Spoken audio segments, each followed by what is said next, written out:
kaikki kohdistettu. Kyllä. Okei, onko se kaikki? Kyllä. Hello and welcome back to Knit and Tell, the podcast with Sari and Kika. So this is our second episode now. Yes. And we have been so overwhelmed by the positive comments and feedback on our first episode that went live. It's like a month ago, probably now. Something like that, yeah. So it's been weeks ago. So nice to just read your comments, and we're just really excited to carry on this and now filming our second episode. Yeah. I just wanted to say that it's been so fun to film with you, and me too. I think it resonates to everybody. Definitely, I think so too. Based on the feedback. So, yeah. And we've also, there were lots of questions in the comment sections. We've taken all those into our separate documents. I think we're going to do maybe like a Q&A. Gonna try to answer some here. So definitely keep those coming. And also we'll try to fix some sound issues. So let's hope everything improves. The whole new microphone, trying to step it up. That's all the technical stuff. So hopefully. Yeah. And I bought a new camera. You also bought a new camera? We have a new camera, so we shouldn't have any issues with that. We're leveling up our we game. have actually 3 cameras filming us. It's very pro at the moment. Feels like in a studio. But bear with us. We're learning as well as with you. But today I think we're going to talk, of course, about what we're wearing and 2 knit projects that we're going to share with you. I have 3. You have 3. I couldn't think. I have also 3. But they kind of like, they belong together, so Okay, I'll let it pass this time. So but this first, is expanding. Every episode is just like more and more and more. Project with us. But that's the thing, right? Because I think you and me both, we always have multiple projects going on at the same time. Yeah. Like some people, like what do you call it? Like monogamous knitters. I have never been like that. Me neither. No, because I always have so many ideas, and then I think we've spoken about this before that when you have the idea, it feels like you need to get it on the needles. Because then you might lose it, or you might get some other inspiration. I get so wrapped up in the idea that I can't think about anything else unless I cast it on. And after that, I can kind of like, I'm like a dog with a bone, you know? So I can't like slip it out of my mind. I just have to cast it on. Yeah. And I need a few different things on my needles. I need something small that I can take with me, because like I knit on the bus and I knit on the go all the time. So it has to be something that I can put in my purse and bring with me. I want to have something really complicated on my needles, something that I can just like focus on that and not think about anything else. And I also want to have something just like basic stockinette stitch for like when I'm tired in the evening, when I'm watching TV, when I'm talking with my friends. Exactly, like when it's dark outside, you don't have to like keep looking at the project. So at least 3 projects going on all the time, just to tick all those boxes. But I have the same, and I feel so often I want something maybe very muted colors, and then maybe something with like vibrant colors, so that I also get that variation. Like what fits your mood at the moment. Exactly, because now here in Finland or Helsinki where we're filming, it's November, it's super gray outside, and like all the leaves are soon like almost gone, so it's like we're entering this it's very rainy. Very gray. Foggy, And I often notice then that I start to want to knit more colorful things, just because like the surrounding is really exact same for me. So you need like something to cheer yourself up. But should we start just like telling people what we're wearing, because a lot of people, or you were asking for, so we were going to do that last time, but forgot. We were like so. But this is. I just finished this one, so I wanted to. This is the first time I'm wearing it, so I wanted to put it on today. It's my turtle dove pullover. I've seen this on Instagram. It is beautiful. Yeah, thank you. It is gorgeous. So I made this kind of like mystery knit along a couple of years ago, and we made a little scarf during that, and it was called the turtle dove scarf. And ever since I have been thinking about doing the same stitch pattern but into a sweater. So finally this year I made it into a sweater. Pretty. Thank you. It is so pretty. And this color, you said last episode, you said that warm gray is at the moment like your color, and it fits you so well because you have like green eyes. Yes, I have. So this fits really. Thank you. I bought this yarn last summer from Copenhagen, so it's kind of like a souvenir yarn for me. So we went to Copenhagen last summer, and I visited. It's called Ulstedt. So that one. So So it's Gebhardt yarn. It's a souvenir. It's actually, I don't know, sometimes I want to pretend it's like a good souvenir, but actually my son was yelling. Tell us. Yeah, my son was yelling. He was cranky about something, and I was standing outside the yarn shop shouting to my son and my husband that you're not allowed to go in to the shop with me. You should sit on this bench. Mommy's gonna go shop for yarn. I will go and shop yarn on my own. I don't want you to come with me. That is very relatable. Because if you are shopping yarn, like really, I feel like it's so overwhelming and so much inspiration in a yarn shop. Yes. So then any kind of distraction, it just gives me really even if like it's super nice because sometimes you go with a friend or you talk to the shop owner, but then you need I can chit chat, but then I need to go into my own. I need to just I want to focus. I want to get inspired. I want to feel like what I want to buy, and I also need to be able to think like how many skeins do I need. Yeah, all of these like mappings, exactly. and so it's like that's also why I always spend like I don't know, often like an hour in a yarn shop, like easily. If it's not like okay, I have one skein that I need to, but it's like you go out and it's like time just warps in yarn shops. Yes, exactly. But I think it was a good idea. They sat outside. They were all in better mood after that, and I was in my better mood. Yeah. So it just needs to be like yarn shopping. So in the end, it's a very good memory. But it's a very funny memory, and also because I think it's very relatable. Yeah, because again, like this, I don't know, vision or maybe idea that we have of like everything with knitting is just zen. It's all so good vibes. Yeah, but life is life, and we all have like people around us, family and whatnot. So but it's super nice. Oh, thank you. It's really, really nice. Would you like to share what you're wearing? Yeah, I'm wearing actually, this is an old one. It's called the Basically Perfect Sweater, and the story with this. It's exactly. It's basically perfect. Maybe it's a boring name, but at the time I was knitting it, and it's funny because this is not one of my most popular designs, but for myself, like personally, this is the one that I probably wear the most. And I think one of the reasons is I have like an emotional connection to it because this was the first sweater I knitted when Edwin was born. So this is like the project I have with me to the hospital, and I just so nice. I don't know. But I love it how we attach so many memories to our knitting. So it's not just like the knitting, but like where you knitted it and where you wore it the first time. Exactly. And, like, where you got the yarn from. And exactly. So, Sometimes it's more like a story. So personal. It's really personal. And then I think the second reason I wear this so much is, well, there are a couple of reasons. Like it's a little bit cropped, so it works really well with like dresses. And then the third is that I have like 3 yarns that I've combined. It's a silk mohair, it's an alpaca, and then it's also a cotton. I think it's like a cotton merino, but that makes it that it's not so warm. I just it's like very drapey also. Yeah, it's very drapey, and it's just like super comfortable. I don't know. There's something with this, and maybe also that it's like an off-white that is kind of just the right amount of like creamy. a little creamy, like a little yellowish, not too yellowish, and I don't know, it just like hits the right spot. So now I kind of feel like wearing more dresses again. Like before I used to be like a super like a dress person, and now for maybe a year or so it's been like just like trousers, jeans, and now I'm just like, oh yeah, like I used to be a dress person. Like I wonder. Like a lot of skirts, but now I've been wearing pants for a long time. It's me too. Sis. Sis is Finnish for like light or so. It's so funny like when there's like a Finnish word or so that slips into the conversation. But so this is going to be your language course. Exactly. As well. We should have like always like one little word that's. And I think it's funny that you're saying that that's the one that you wear the most, because for me also like my most simple sweaters are the ones that I wear the most. Okay, interesting.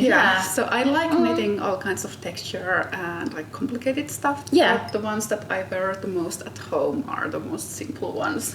But I can relate to that. I also feel like the more complicated ones, but the one with more structure and things, I definitely wear them, but then the ones that you don't really have to think about and you just like throw on, it's usually the ones that are just very basic and like also maybe color-wise, like the kind of more neutral colors. So even though, but I feel like there's a place for like both. But and also like with the more complicated ones, I love that you also said like sometimes you need for your brain something really like you want to have something that's very engaging, and of course when you're designing, because you have to think about the math and like how does this work, and also just how it starts to come together on your needles and all that. So it's like you need these different ones. Yes, exactly. All right. Okay. Should we? I think it's your time now. You should reveal your project first because last time I went first. I want to reveal it first because I want to have something. It feels like I feel naked without anything to Yeah, knit, exactly. But you yes, go ahead let first. me show you. So this is what these yarns belong to. That sweater. So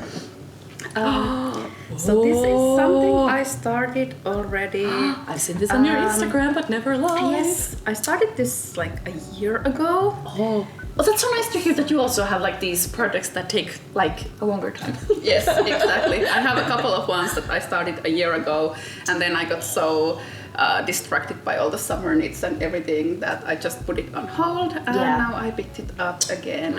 So this is called the Rose City Pullover. Rose City Pullover, and Rose City is kind of like the nickname for Portland.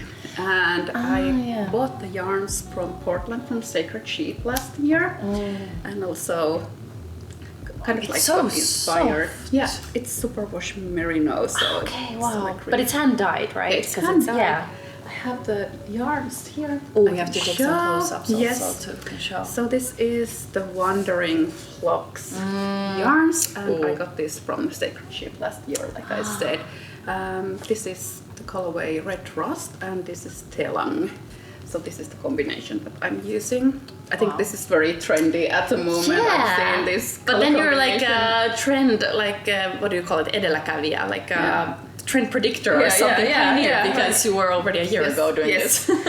So this is what I'm making, and I actually I don't design that much color work, but it's something that I really like to knit, and I think it's something that most people probably don't know about me, that I started with kind of like colorwork knitting when I started designing my own sweaters rather than cables. I think it's easier to design colorwork than lace or cables, because it's basically you're working with the kind of like stockinette stitch that just has patterns on it, but the math and design wise you're working with stockinette fabrics.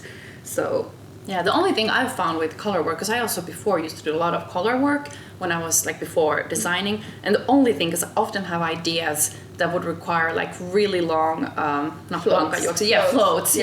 So that's always like I feel, but that's kind of I think the interesting challenge with color work. Like how do you have a pattern? Like for this one, for example, because it doesn't look very symmetrical, but then you can see that there aren't very long floats. And I try to add these little spots every here and there to break up the pattern. Also, very smart. If the float is starting to get too long, then I'll add something like that. So this actually doesn't have a very long floats. Yeah, because that's very annoying. Like when you have like 12 stitches and you have like a float that just like, and you have to hook it. Exactly. So this is what I've been making lately, and I just made it to the end of the colorwork yoke, and now I'm working on the body, so it's going to be just in single color. I haven't decided whether I want to have a little bit of colorwork for the cuffs. It might be a bit too much, but I'll see it when I get when there. You get there. Exactly. And sometimes for my patterns I like to add the option to either add colorwork or that's nice. And will the color be like this, or will it be folded down? I think I will fold it down. Yes. Yeah. So you have that option as well. Yes. But it's really interesting, like with color work, because it's also I don't know if I mean maybe this is a question to you, because I feel like I also got into knitting, and color work was the first thing, like after just like basic, and then came cables. So I don't know if you can relate to that, and because I have this feeling, if I'm thinking about myself, that in the beginning with knitting, what really drew me into it was the idea that I get to combine colors. So my first colorwork sweaters would also be like 7 different colors, and then there would be like this and that, and they would just be like super crazy. But that was really what I loved. It could also be because kind of like the traditional knitting in Scandinavia is a lot of colorwork. So maybe that's what we grew up with. I don't know. Yeah, I think so. Rather than cables. And maybe like what most people associate with knitting, and especially like Icelandic or Norwegian, like these very traditional yoke sweaters. It is like feral or colorwork knitting. And I also feel like then like now as a knit designer, you see those on the runway, and like it's so much also like with the styling, but like with the colors, like this feels like I don't know, like just like lovely, kind of traditional, but then at the same time, like not at all traditional. Like it's so, you know. I was thinking about making this also in like maybe more neutral colorways as well to show how it looks like in different colors. In different colors, yeah. Because it changes the look a lot. So much. And I kind of love this sweater because I think a lot of people associate me and my designs with like very neutral colors, very classic cables, stuff like that. And that's me. But this is also me. Exactly. This like, is also me. Yeah, exactly. That you can show like repertoire and sometimes. Do this. Yeah. And I think it's kind of nice that you have, because you have such a distinguished style. And then when you do something like this, I think it's something that people really pay attention to, because it's like, oh wait, like what is this like? This is something completely different. So, but that's gonna be beautiful. Do you want to show me what you have on your needles? I will. Now I get to knit this one. Yes. I'll start with my. I think I started this a few weeks ago. I was actually on a solo trip. I think we have to talk about our project bags at some point, because you seem to always have like a duster bags. I have also something like that. One. Oh yeah, this one is really nice. We have to do that definitely. Yeah, because I would love to have like, you know, some way of customizing or seeing like what is in, because I have them, they look different or the same. I mean, but I don't know if we can do that, because I use a lot of like Ziploc. But that's good. You see what's exactly in there. And it's for like for yarns, when you have many yarns. Never really pretty. No. And I also have like, when you look inside this, like I have all the needles I need for it, so it's always like a mess. I try to somehow stay organized, but this is. But sorry, No. That is the beauty of this. This is a two-way conversation, but this is something I started. Wait, it should be this way. I love the increase. Well, that is the showstopper of this piece. So I started this a few weeks ago. I was on like a solo trip just overnight to Tampere, and I finally felt like I had some like a headspace to start like a new idea. So this is something I've seen popping up in my Instagram feed from a few different knit designers, and I should be able to credit them, but it's like an idea that I've seen floating around a little bit, of doing like increases. So instead of having like always the increase done like one on the same spot, you'd kind of do it in a bit of a different way, which it almost looks like a cable. But it's just the increase. I think it looks like petals, like flower petals. Oh, I love that. That could be like the name for this sweater, because I don't have a name for it yet. Yeah, and also the colorway. True. Like, that is very true. Yeah, I put this yesterday just like on, so I separated for the sleeves and body, and I felt like, oh no, I don't know if it looks like a little small, but I don't want to have it like super deep, the armholes. So, but I think it's gonna be okay, especially when I block it, and it felt quite okay. But I'm really excited about this. I think it's gonna be. I'm trying to make it like quite boxy and oversized, but then I think, so I don't know yet. Either I will go with a very kind of cropped fit and very boxy, or I will go with like a really oversized, like, you know, almost over like the butt, and with like really long slits. So I think I need to knit a bit further, maybe knit one sleeve to kind of see what's. Have you also noticed that kind of like the sweater silhouette is changing at the moment? It's been like very straight and not really cropped, boxy. It's been like very classic like the belt length, waist length for a long time. And now I see that like the longer sweaters are coming back. I think they're making a comeback. Not really like oversized in like a boyfriend sweater, but they're just like longer. That is true. You're not supposed to tuck it in anymore. No, that is also something I've been looking at, like the fashionistas on your Instagram feed. That is true. Millennial here. Yes, exactly. Millennial as well. Like, what are young people doing?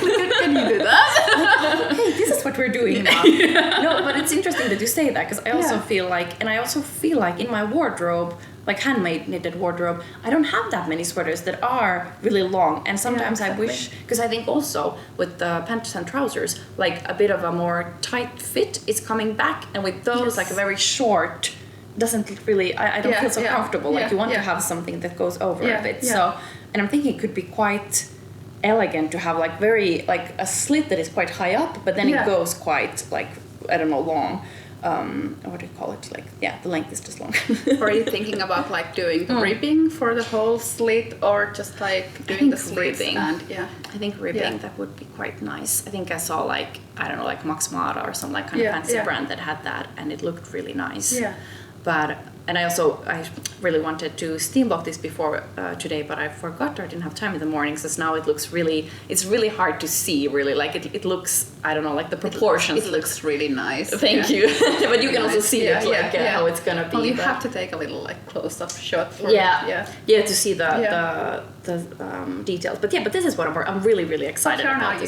I'm using Sunday by Sunniscar, and then I have a silk mohair, which I'm not sure if this is from Sunday Knitting Club. It's also Sunday, so both are Sunday. Sunday yarns. But they are really, very close in shade. So they look quite really pretty nice together. And I'm not sure yet if I'll keep it like this, like as a. This is what you call a funnel neck, right? I think funnel neck is when it's not folded, or should it be longer? I think it should be a bit longer, so it's like it's like a half funnel neck, or I don't know what you would call this, like really. But I'm not sure if I want to keep it like this or if I want to fold it down. Like I need to knit a bit further because I think this looks quite nice. But then at the same time, like I feel like if it's gonna be very long and then you have this and everything, it might look a little stuffy, or I might feel a bit stuffy. So then I might need to fold it down. But because that's also the thing, like, and I think you do this as well, like I always use myself as reference, like for like how do I feel when I wear this and how do I want to feel, and then like that guides. I always design for myself. Me too, definitely. So. Or if I don't design for myself, I always feel like it ends up being not as good. Exactly. I try to please something. Like, this is trendy now. I should do this. Then it's always a little bit like in the end, even if it might be like it's fine, but it's not like. But I think it shows if you're not like completely feel 100% comfortable in it. Exactly. Or like it's not really you. So I think it shows. Yeah, I think so too. And it's also. Because that sometimes means that when I do make decisions that are exactly for me, that they might be a little quirky or more interesting, and then that might be the thing that makes the thing, you know. So if I would have gone kind of thinking like, oh, but this should be now for everybody, and this should kind of work across, you know, multiple different personalities, but you know what I mean. That's really weird choice of words, but then it always dilutes the end. In a way, so then it's better that it's kind of maybe. But I think like there are so many knitters out there that there's like enough knitters for everyone and everyone's style. So rather than trying to chase after people and try to please everybody, I try to think that I do me, and then the people who like what I do will come to me. I like that as well. It's like a better way to do it. Otherwise, you just. Kind of like lose yourself. Yeah, and you end up like chasing some kind of external validation of success or something. Like it doesn't come from you within. And I feel like that with everything. Also, like I don't know, like the energy. You just attract the people that you're meant to be attracting. Exactly, and I think like. My motto when I'm deciding is that if you're following trends or you're following somebody, you're always behind. So that's what I agree. Try to think. Exactly, and that's also why then it's sometimes really comforting to think like that, because in a way that also gives you permission to follow trends, because like then I'm like anyways kind of behind, or I don't have to think about trying to be, you know, like it's because it's kind of pointless anyways.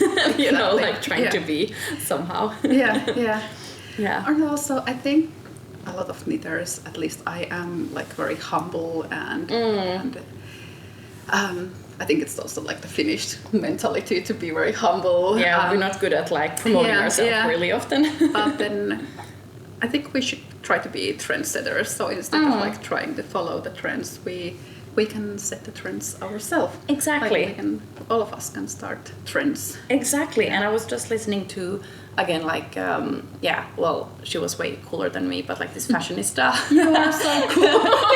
Thank you. Yeah, I mean, in my own way, but like, you know, this kind of, she was just younger, like this and she was also just talking about her style inspiration and some tips for like kind of finding your own style. And she said, like, don't look at Pinterest, like go back, you know, look at like old like movie stars, all different eras and all this, and I really like that idea because it's so easy to get very influenced by all the things that you see around now, which I think is lovely, but then sometimes it can start to feel a little bit like I can start to like I get a little tunnel vision, like it's almost like there's nothing else, like this is almost like feels like I have to do this. If I don't do this, I'm not relevant and nobody will care. But actually often the things that then maybe come from something completely different can feel like a really breath of fresh air, and that can exactly. be Exactly. So it's always that balance and just trying to because inspiration can come from so like many like random weird things sometimes as well. That's so true. We have to do a whole separate episode about where we find inspiration. And like the weirdest like weirdest source like of inspiration. exactly because it can really come from so unusual and it can be something. And it also can be like in that moment it's like it's super inspiring, you're just like, oh my god, this is the best idea, and then I at least have the like experience of then there might be like a few months that go by, a few weeks, and then I'm like, wait, what was that is like, and I look at it and it's like, okay, like, well, that's why you have to cast it on immediately, otherwise you forget. exactly because then it's like, what was I thinking here? Like, okay, yes. All right, but should we move on? Do you want to show your next? Okay, so I brought two because they kind of belong together. You said that. Yeah. So these are the yarns that belong to that, and so over here, oops. I have kind of like everything between. So this is the Poetic Pullover that I'm been knitting. It hasn't been blocked, so it's a bit wrinkled at the moment. Nice. And I'm working on the sleeves, so I need to do another sleeve still. So but you're almost done with the first sleeve. Oh, we have to also take a close-up of this because it's gorgeous. And this is knitting for olives, soft silk mohair and pure silk. So I wanted to use the pure silk instead of merino. It gives it a bit more drape, and like you said, that it's not as hot.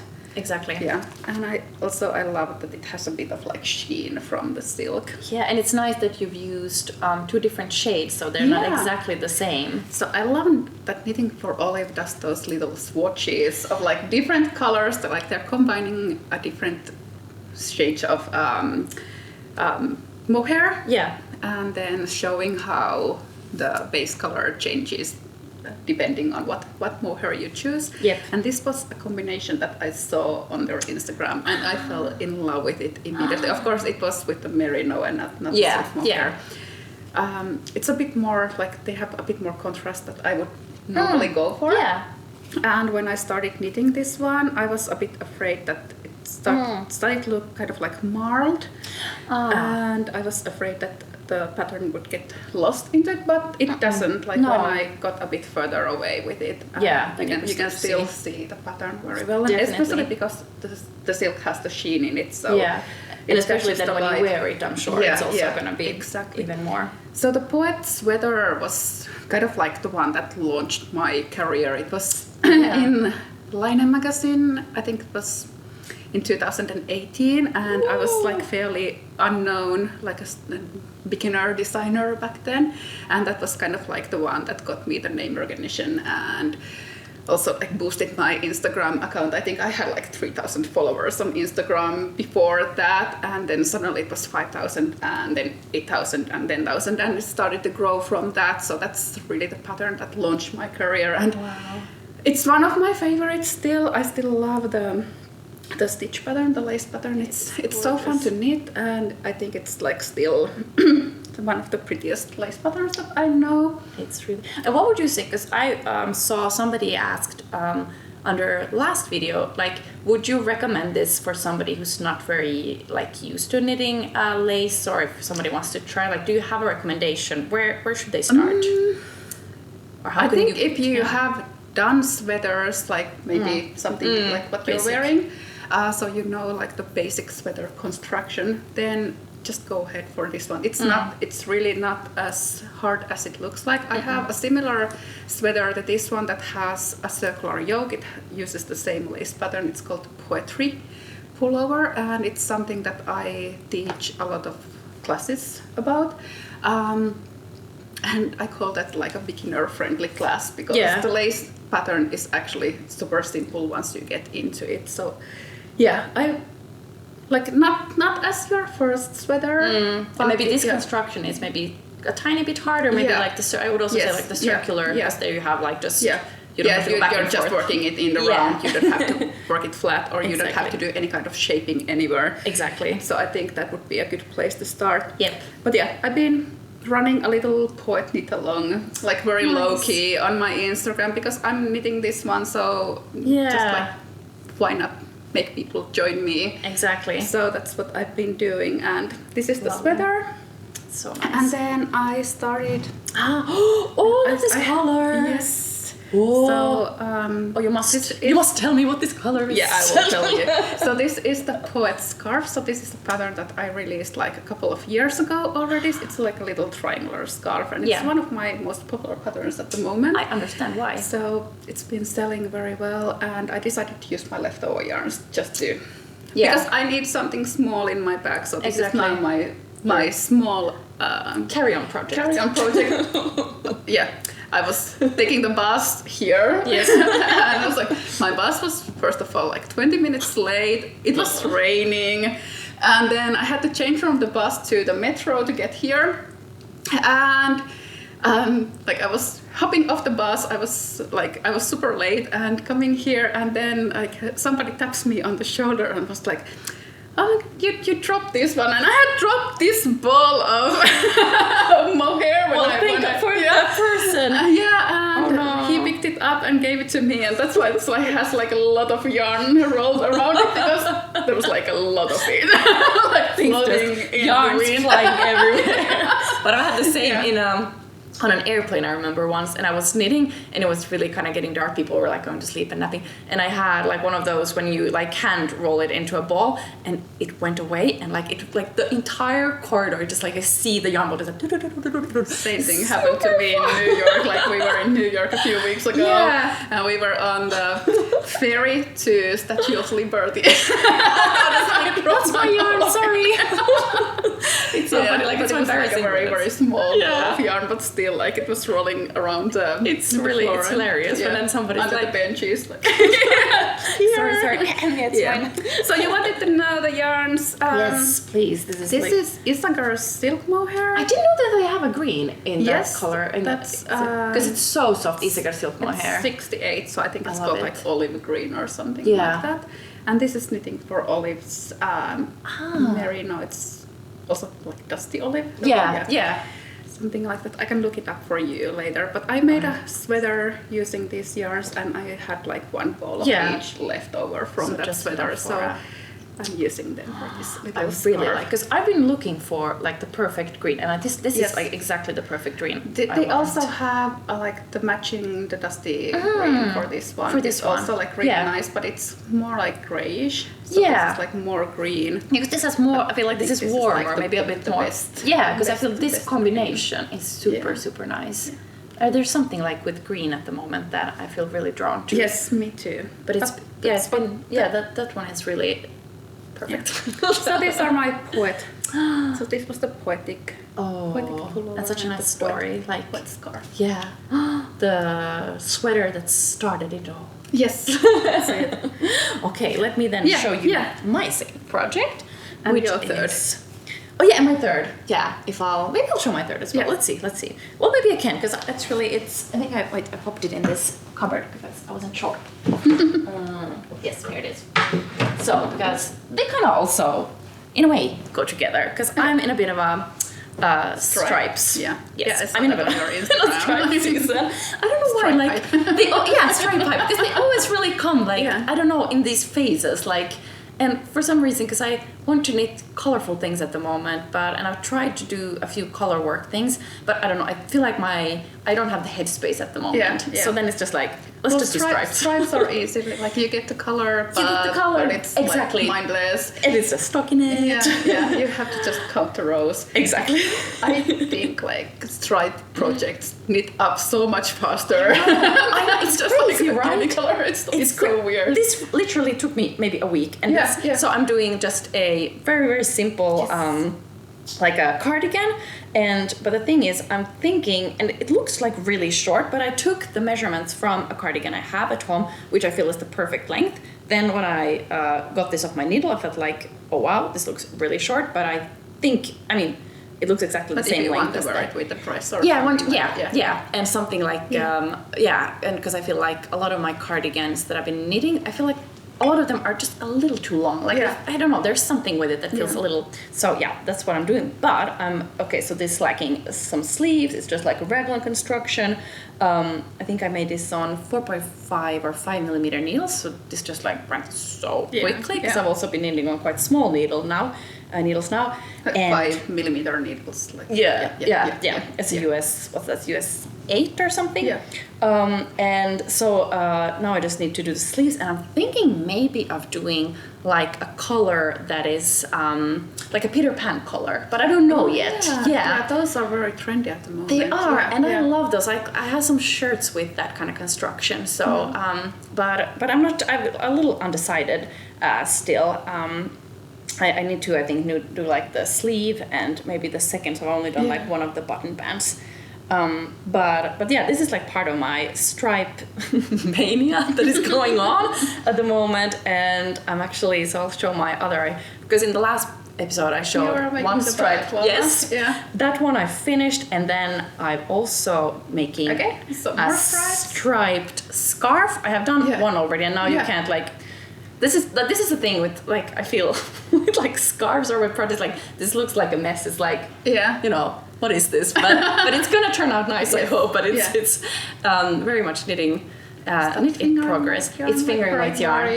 Very small. Very small. 3 millimeter needles, and it's just like wait, I can get you my other one that is ready. So this is the scarf. Here you can see it a little bit better. That's so nice. It's this kind of like what do you call it? Like a triangular scarf, I suppose. And the thing is, I really wanted, so in a way, like I also maybe prefer to knit scarves like from here. Yes. But I really wanted to have the stripes horizontally. So I opted for this way.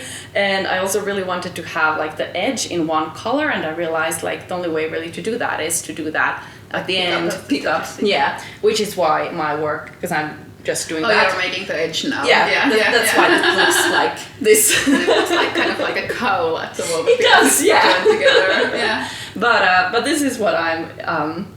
This is kind of. I really love the color that you chose. It's like very unexpected. It's not so very unexpected. Traditional. Thank you. I feel really proud of myself of choosing something that is very. It's a little bit Marimekko, and it's a little bit like there's this brand. That I really like that is quite of a new acquaintance to me. It's called Damson Matter. I think it's maybe a British brand. Okay, I haven't heard of it. I haven't been either before, and it's maybe it has a little bit that like gunny vibe, like that whole kind of Copenhagen feel. And they have, I've seen, used like red and brown in quite a lot of their styling, and I was thinking about like, okay, which two colors do I choose for my, because I wanted to have something, this more maybe a classical colorway, so I wanted to choose something a bit more like bababoo. So easy always to pick like off-white and I know. Some color. It's like, it's the easiest one. I really like that you went for that. I tried to go with a little bit more risky choice, and I had so many different ones that I even started one already, but then it felt like, no, like I'm not super into it. It was nice, but but I can see this like styled in so many ways. I have the same feeling because it feels like kind of out there, but at the same time I think it's gonna be like, even with this I think I could wear it. The only thing, which I don't know, this is like, you should not work when you're tired. I was super tired yesterday. I did the rib edge here, and then I bound off without thinking about it, and then I started picking up stitches, and then I look at my original sample, and like it's at least like a centimeter, I think, longer, or maybe half a centimeter. I don't think it matters. You don't think so? Because I don't know, like it kind of bothers me a little bit. Then I was also thinking I like how it matches the length of your stripes. True. Yeah, that's true. And it's like it's like a small thing, but like in my eyes, and I was like, but when you have it on your neck, it's going to be folded, like nobody's going to see it. You're not going to see it. No. So and I'm like filming a tutorial for it, and I feel like often when I'm filming a tutorial for something, I get quite caught up in like thinking about like all the technicalities, like you see. So then sometimes I make like really stupid mistakes. I don't know what, like just the brain, like there's only so many things you can have in your brain at the same time. So, but I'm very excited about this, and it's nice to, because I've also knitted this, I think I started exactly a week ago on Friday. So I think so you made like a cardigan and no, not the same week. This was the week before. No. No. It's a lot of knitting like, for 1 week. this was like, I think 1 week, and this was 1 week, and it's been now 1 week. So, but I have been like, I feel at the moment I have been.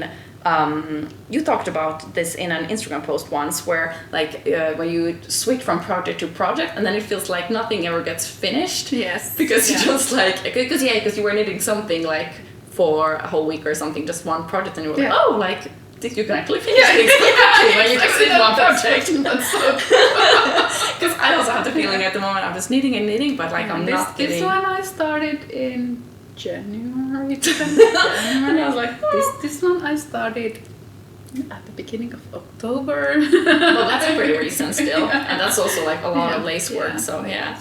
But it is, I think it's nice also to then sometimes like come back to projects that I've started like long ago. Like I have here now, we have like this little storage room here, and I have all these bags with like unfinished projects or like work in progress, but I don't know if they're just like, you should call them unfinished projects that might never get finished. Yeah. But then every time I go and look at them, it's like, oh yeah, this idea and this thing, and I should really continue this. And but then there's always like the new thing. I know, there's like, hello, tempting you.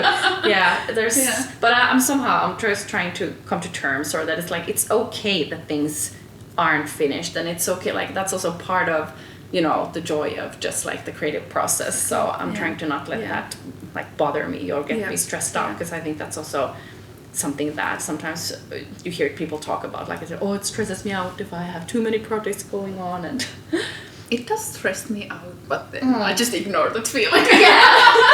Exactly, just ignore it. Just ignore that feeling. Yeah, no, but I feel also the same, like this so easy to get stressed out about so many things, so like let's not stress out about our knitting. Well, should we just sit and knit for a while? Let's sit and knit. Yeah, and I would like to hear about your recent trip, because you've been traveling so much, so please let us know, how was it, and where did you go?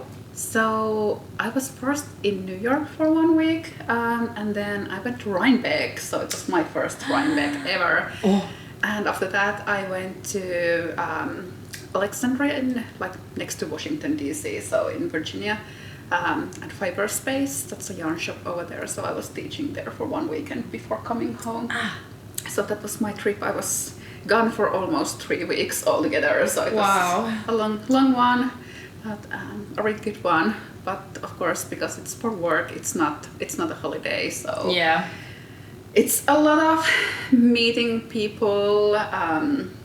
Like on some days I went to breakfast with some people from the yarn industry, and then for lunch with some other people, and for dinner and drinks with other ones. So it's a lot of like social, but I think that's very important. Like otherwise, like that's why we started this one. Otherwise it's like very lonely. So I think it's nice to go to industry events and meet people and like get inspiration from them and learn things and like share things also. But yeah, Reinbeck, it was a bit overwhelming. Just like the size, like the people. There were like, I think there were like 30,000 people during the 1 weekend, but not all of them are knitters. So it's kind of like a county fair. So there's like so many other things than just knitting. So they're like normal people, like not knitting people. And like families and a lot of men who weren't there for like knitting, but for like the sheep and so on. And there were like a lot of food trucks with corn dogs and everything, like very American. Oh, nice. And did you buy anything? Did you buy any yarn? I only got like one sweater worth from Reinbeck itself, but there were like these satellite events. Because for Reinbeck, what I learned was that they haven't been taking on new vendors for many years. So that's why people have started different yarn events around the Reinbeck weekend. So there's the Cake Palooza, there's Indie Untangled, and a Woolen Affair. So I didn't go to Cake this year. I only went to Indie Untangled and a Woolen Affair, and I did more shopping from there because they're like more like trendy yarn hand-dyed events, whereas Reinbeck itself is like more like sheepy and farmy. I see. But I wanted to have some kind of souvenir yarn from Reinbeck itself because it was my first Reinbeck, and there was like this little farm called the Rosefield Farm that was run by these like 5 grannies who were so cute. So they made both like yarn and then they have like hand balm and like lip balm and body balm and like their own recipes that they make them. And they have Angora bunnies. So the yarn that I got was like 75% merino and 25% Angora bunny. It was quite expensive. Yeah, I can imagine. Yeah. But I think it was so worth it. So it was a bit pricier than what I usually buy. Yeah. But it's going to be like a really nice. I should have bought it with me. Yeah, but you can show off next time. Or we could put a photo or something if you have. Yeah. But that's really, because I think that's the best thing that when you go to a fair, you can really discover new and smaller brands. And but I think as a designer, it's sometimes really hard to balance, like you have to use yarns that are easily available for people, because people either want to have the exact same yarn that you're using, or they want to be able to substitute it for like something easily. And if you get something like very specific, it can be especially if it's something that like the fiber blend affects the drape, then it might be like, even though you can substitute it for something that is the same yarn weight, but if the drape or the look of the yarn is like very specific, then it's really hard to substitute. So as a designer, I think I often go for things that are easily available. Yeah. And like those novelty yarns are quite hard. Yeah, I agree, because I also feel like sometimes when you choose a very specific yarn, and kind of the whole design almost like really relies on that specific yarn, it can also be maybe hard to imagine it in a different color yarn or different type of yarn. So that's also something that, because I feel like I have maybe a few designs that quite heavily like it's the yarn that is really the thing, or the combination, and I feel that, or it would be interesting, like if I would have chosen different yarns, would that impact how many people would knit that? Exactly. Or if it's I know what you mean. And I also have a few projects that use like quite a lot of different yarns, like 4 strands held together, and I think that's something that some people are just like, whoa, like this is too much, it's going to be expensive, complicated. So I've also definitely started to think about that more, and also maybe like choosing yarns that you just know are gonna be easily, like you can substitute them, or people are familiar with them. So, but then I think like it's nice sometimes when you have the time to knit a project again, and then you can choose like maybe a funkier yarn. So I was thinking for the Angora yarn. Well, I got a tip that it's not very good for like textured knits, because it's so fluffy that kind of like all the cables and everything get lost in the fluffiness of it. So I'm going to do something like super simple, and because it's like so soft and everything, I want to have something that I actually wear a lot. So it's going to be something very simple. So I'm probably going to pick one of my like already published patterns for it, and then just make another version with that yarn. So looking forward to that. That's my plan. Nice. So a slightly different Reinbeck sweater, so it's not going to be something like like the ones that are very recognizable, so very low key. Like, just for me, I only know that it's my Reinbeck sweater. Exactly. I also got like these little clothes. Like what are those clothes? Like a brooch? No, like that you sew on the inside. Like a textile tag. Yeah. So I got some of those from Shellycan, the woolen affair, and it says like, this is my Reinbeck sweater. So I'm going to sew those onto every sweater that I wore during that weekend. So they're also like in my favorite colors. So the base is like an olive green, and then it has like pink text, so it's like perfect for me. Oh, that sounds amazing. Yeah, so that way I can remember which sweaters I wore at Reinbeck. Exactly. Oh, that's so nice. It's so funny, like just before coming here, I think today or yesterday, like with the iPhone, it sometimes puts out these memories, like, this day, like, and my iPhone just did that with a photo 3 years ago when we were together, or at the same time in Barcelona Knits Festival, and it was like a selfie of us. I can put it here as well. So many people were asking for me to bring you to Reinbeck next year, maybe. Next year. I have to bring you with me. That was, because I was also, already last year I was planning to maybe go. Okay, then I had Edwin, so not. And then this year it would also have been nice to go, but I don't know. Then with traveling with a small kid, it's just it feels like it's such a long flight. Yeah. So. And it's not just a flight, it's like you have to rent a car and drive upstate. It's a couple of hours drive. Then you have to, because there aren't like that many hotels to stay, so you have to have an Airbnb over there, and you have to have the car to get around like all these different events and so on. So it's a little bit it's a lot. Luckily, I had friends who took really good care of me, so I didn't have to think about anything. So I was just like, for once, I could just like be there and meet them as a guest. And chill, and somebody took care of me all the time. Oh, that's super nice. Yeah, that's perfect. Yeah, but I hope to go one day, and I would really love to go. Like, I really feel like an itch to travel now, because now we I just haven't been traveling for, like Edwin's daycare started, and just like we moved and all these like different things, and I moved this office, and but now I really felt the last weeks like next spring. Portugal? I hope so. I don't know. Like the house. So my parents, they have a house in Portugal in like the countryside. It's super like not child-proof or not child-friendly. So that's the only thing I think, because it's like a really old house. There's like sharp edges, like and different weird like plants that are. It's just like it's a lot. It's a lot. So we've gone there like a few times when Edwin was a baby and he wasn't running or walking yet. Now he's running everywhere and just like a little like energy ball. So I'm just thinking like.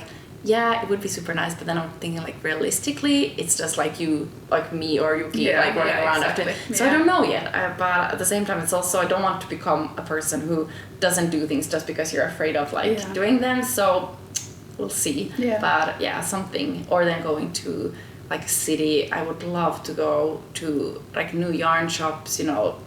Just like. Get some inspiration from something else than my day-to-day life. From Helsinki. Yeah, basically. Yeah.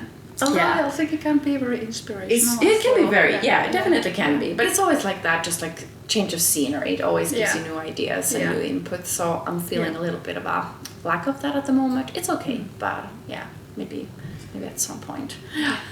All right, should we wrap up? I think maybe that's a good place to. Yeah. So thank you thanks everybody for watching. Yeah, thank you for spending time with us again in this Knit and Tell episode 2. And at least we have had a lot of fun. It's super nice, and time just goes so quickly. Yeah, it does. When you chat about things, and there's again so many things that we didn't get to chat about, but I think we're gonna do like some different themes. For the next episode, we were thinking about talking like how we became knitwear designers. Yeah, like both our stories of how we ended up. I think that was one of the questions that got asked a lot. Yes, so that is coming up in the next episode. But leave a comment, and if you have other questions or any kind or anything that we can do better. Yes, please. Yes, like we're very up to the technical stuff. Yes, what else definitely do you want to see from us? Yeah, definitely. And go and check out Sari's Instagram and my Instagram. I'll put the handles down there. Or we'll put the handles there, and you can check out our episode 1 as well if you missed that. And look forward to seeing you in the next episode. Yes. So take care. So next one is coming in December. Yeah, in December before Christmas. Yes. Yeah. Okay. See you. Bye.